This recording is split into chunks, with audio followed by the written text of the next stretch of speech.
Hello and welcome to Straight Talk. I'm Aisha Subarkash. In less than a week, top officials from Israel and several Arab countries met on two separate occasions in two different locations. This diplomatic outreach between Israel and its Arab neighbors, although starting back in late 2020, has accelerated in recent months. Last week, the leaders of Israel, Egypt, and the UAE met in Sharm El Sheikh in a landmark summit. And on Monday, Israel hosted several Arab foreign ministers in an historic meeting that addressed two main issues: regional security and confronting Iran. Hadia Alalavi has this report. Just 2 years ago, a lineup like this would have been impossible to imagine. Now the Middle East is seeing a dramatic realignment, upending a decades-old status quo. Egypt, Bahrain, Morocco, the UAE and Israel held a rare summit in southern Israel with the US taking part. This meeting is the first of its kind, but not the last. Last night we decided to make the Negev summit into a permanent forum. Coinciding with the Negev summit, Daesh claimed responsibility for an attack in the city of Hadera that killed 2 Israeli police officers and injured others. The attack, which was the second in a week, was condemned by the US and participating Arab states. Despite the diplomatic progress, the attacks were a clear reminder of continuing tension between Palestinians and Israelis. Egypt was the first Arab country to make peace with Israel back in 1979, while the UAE, Bahrain, Sudan and Morocco signed US-sponsored agreements to normalize relations with Israel in 2020. For the Israeli-Palestinian conflict, a solution is possible, and for His Majesty King Mohammed VI, the position is constant. We are for a two-state solution, living side by side with the Palestinian state in the borders of 67 with East Jerusalem as capital. The US is also seeking to reassure its regional allies who are opposing the revival of the Iran nuclear deal.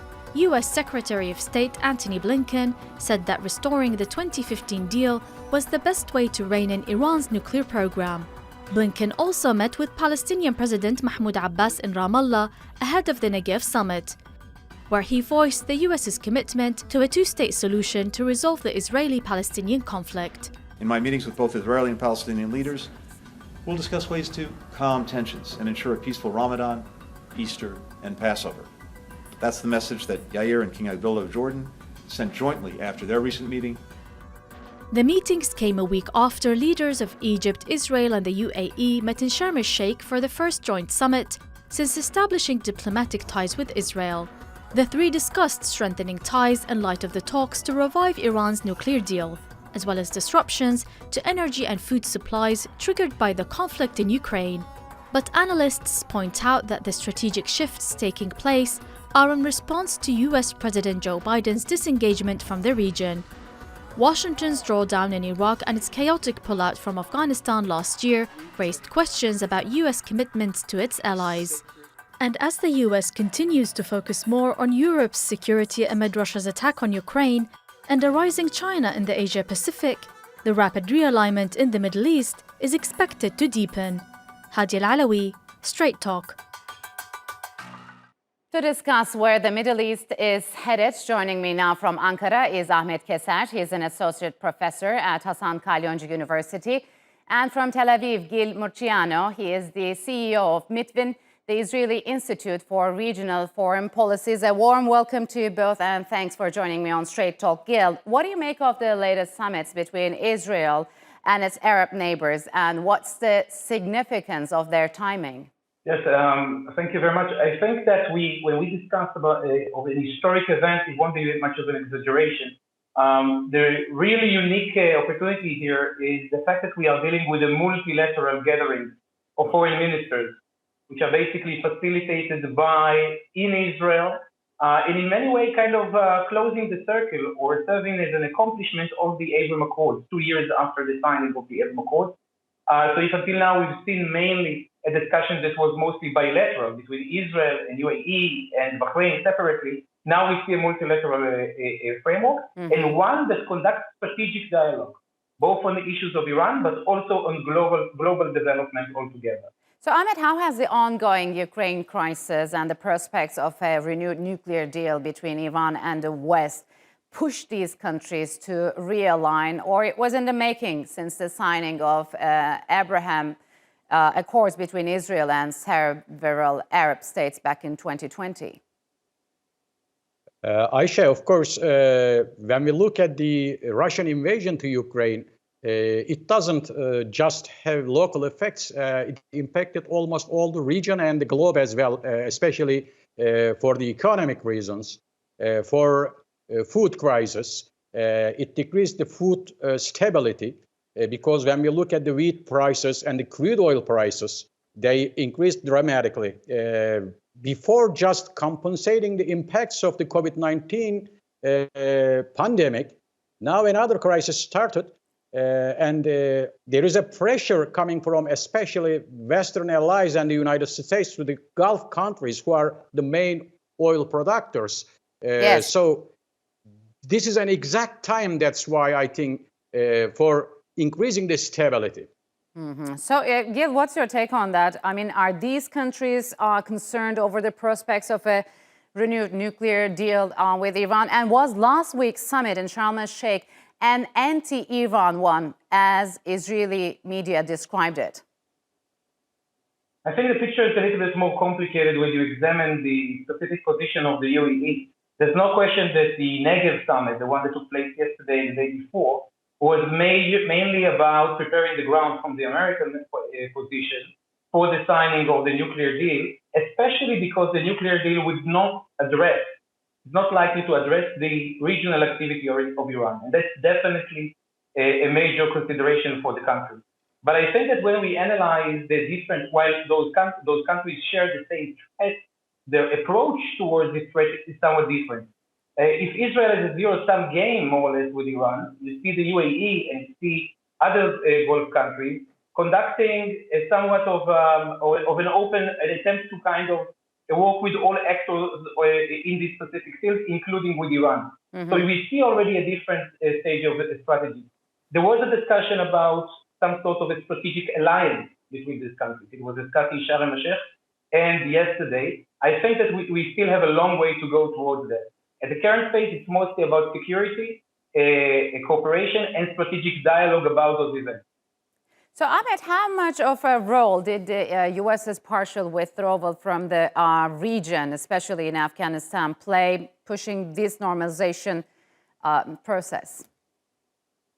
When we look at the evaluations, especially regarding this new Arab-Israeli axis to rebalance or counterbalance the Iran influence in the region, we can say that the withdrawal of American troops from Afghanistan just created a vacuum in the region again, which is also having an impact on the insecurity of the region. Yes. Then, in addition to this Russian-Ukrainian war, new crisis happened. But when America pressed on Iran to come to the table to revive the nuclear deal, we know that Israeli side, and especially Bennett, has opposition against this new deal. Yes. That's why this meeting and new axis is important for just controlling the Iran influence in the region if they can succeed. Yes. It doesn't only have impacts on Iran, with the relations with Turkey and other regional powers as well. So, Gil, is it in the U.S.'s interest for these countries to act collectively, or is there a risk they're moving away from the Biden administration?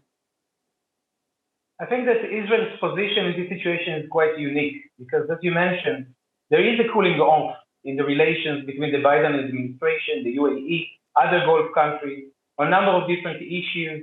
Among them also the perception that was mentioned by my colleague here of an American withdrawal from the region and a lack or reduction in the commitment of the U.S. to the UAE and to the Gulf. Mm-hmm. Israel is playing a very unique role here of a connector. And we've seen it yesterday in the summit. It's a country that kind of connects between or try to maintain or even to improve the relation between the U.S. and this country. Mm-hmm. As was mentioned here, it's not just about the Iran nuclear deal. The Ukraine crisis, the Russian invasion to Ukraine create another very interesting context where those countries were asked to increase production of gas and oil in order to compensate for Russian gas, until now without approval from their side. So we already see a set of different interests and connections. The question whether or not they would support such a group is also related to their position towards the nuclear agreement.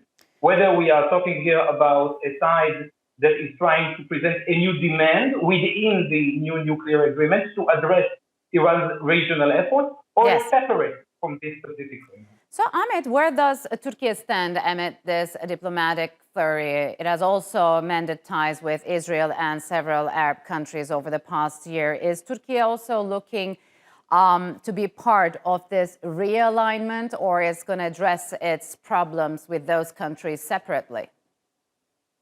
I think we can say that Turkey is already trying to improve the relations with the Gulf countries, Israel and Egypt as well. So Turkey can, I think, happily be a part of all these issues because mainly, especially for the efforts to decrease the dependency of the European countries to the Russian oil and natural gas, the new routes will go through Turkey. I think the feasible routes, starting from Baghdad, Anatolia to Europe, and the eastern natural gas resources through Cyprus and Turkey to Europe, all goes through Turkey. So Turkey should negotiate with all the countries individually and also in a cooperative way with groups, so we can maybe see in the forthcoming days new development in the region, which will also insecure the upcoming 2 or 3 decades of the regional security as well. All right, gentlemen, unfortunately, we are out of time. Thank you very much for joining me on Straight Talk.